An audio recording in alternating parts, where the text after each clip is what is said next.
After the chameleon reforms of the 4th century BC, the Roman army of the 3rd century BC had gone through a drastic change since the 4th century BC. This is possibly due to the many conflicts that Rome had faced during the 4th century BC, such as the wars with the Samnites, Etruscans, Greek city-states, Italians, and Latin tribes. Because of these conflicts with their neighbors, it is highly believed that the Roman military changed by the 3rd century BC, possibly into a more practical design compared to the earlier century. In such, the military system of the Roman units in the 4th century BC had either been incorporated into new units or were outright removed entirely. An example of this is with the leves, ascensi, and rorii, who in which could have been incorporated into other military units, as the leves and ascensi would have been formed and mashed together. That would make the Roman Velites, while the rorii would have been incorporated into the hastati. In fact, in the 3rd century BC, the arms and armor of the Roman army changed entirely from the previous century. In such, the only major change to the Roman military by the 2nd century BC was of that of the gladius hispaniensis, replacing the delius gladius, possibly for one major reason, being that of the Battle of Cannae. For example, the Velites, as stated earlier, were of the lowest class of military units. In such, both the leves and ascensi would be formed into this unit. In such, this unit would be of the first line of the Roman military, hurling javelins to soften and open up the opponent's ranks, and would withdraw once the fighting had started to begin. These men were under orders to never fight an open battle, rather just to be used as skirmishers or as well scouts, nothing more. However, there are accounts of that this unit being used as a last-ditch military unit to attack the flanks of their opponents. And this is only if the triarii is unable to hold the line. Woolen tunics would have been worn as an everyday type of style of uniform. This new style of tunic would be used instead of the old Mediterranean tunic.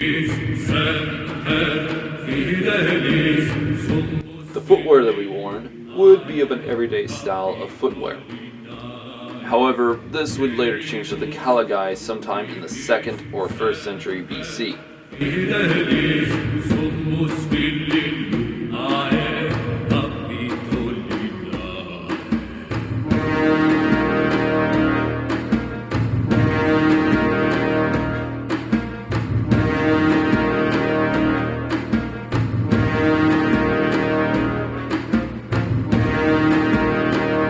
The belts that were used were of a regular style leather belt.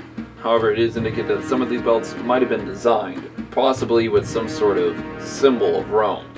Of what the symbol was is little to anyone's guess.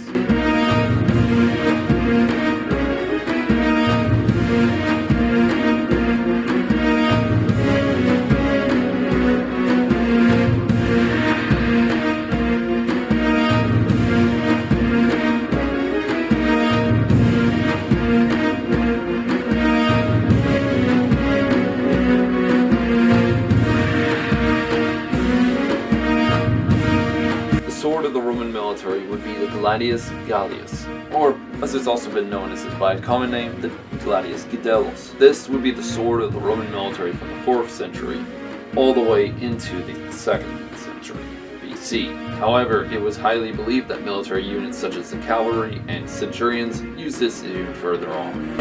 Another change would also be the use of helmets. The Montetifino design helmet would have actually been highly used by the said Velites. However, there are indications that only a small skull cap might have been used as well, without any cheek guards. But it depended on the user.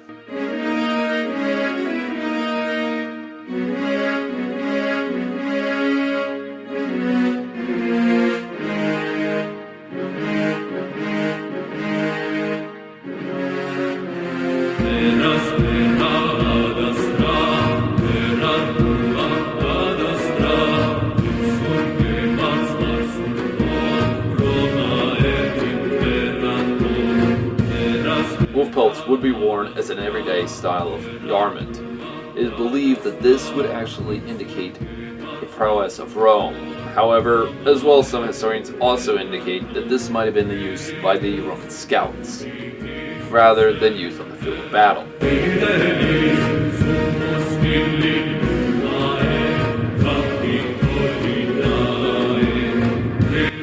rest of the Roman army, the Velites had used a round-style shield.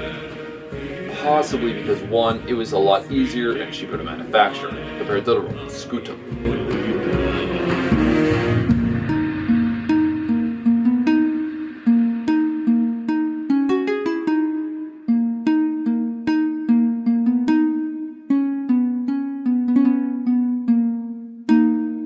Unlike the rest of the Roman army, the Velites used bundles of javelins.